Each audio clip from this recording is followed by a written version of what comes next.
Müssen wir also ganz dringend einordnen mit unserem US-Korrespondenten Michael Wöhlenweber.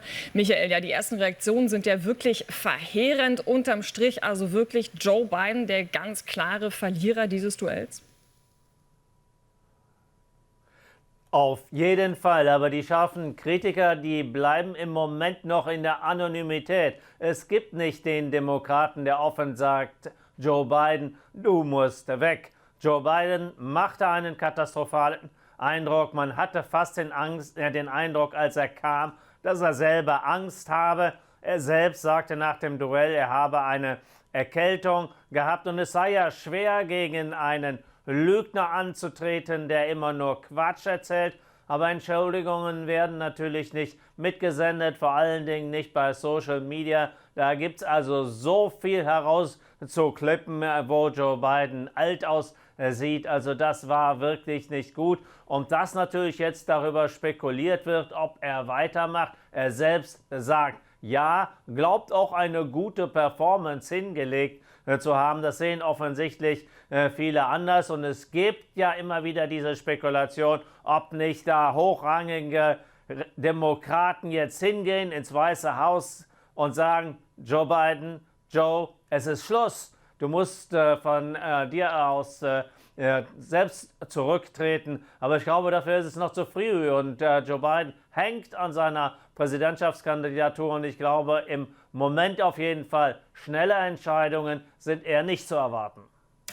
Muss aber ja auch sagen, ich meine, neben den mentalen Ausfällen, die ja Joe Biden da ganz offensichtlich auch hatte, auch seine ganze Mimik, der wirkte ja teilweise so, als wäre der gar nicht da. Also nochmal auf Trump geguckt, war der dann wirklich besser oder sah der einfach nur im Vergleich besser aus? Also Trump, der Performance-Sieger, ja, er sah besser aus, aber wenn man dann ins Inhaltliche geht, dann wird es schon ziemlich schattig, dann wird es eher teilweise sogar ganz, ganz dunkel, denn da reiht sich eine Lüge an die anderen. Damit könnte man Seiten tatsächlich füllen in diesem Duell. Also inhaltlich macht er keinen guten Eindruck und auch beantwortete auch die Fragen der Moderatoren kaum, um immer wieder dann die Drehung zu machen hin zu seinen eigenen Themen, Migration, wo er dann auch wieder Riesenlügen auftischte. Also das ist auch nicht der Mann, den man sich dann als Präsident wünschen würde und den viele Amerikaner sich wahrscheinlich dann auch nicht wünschen. Und dann gab es noch am Schluss eine, ich würde mal sagen, fast schon absurde Szene, nämlich da stritten die beiden Männer, die Präsident werden wollen oder bleiben wollen, ums Golfen.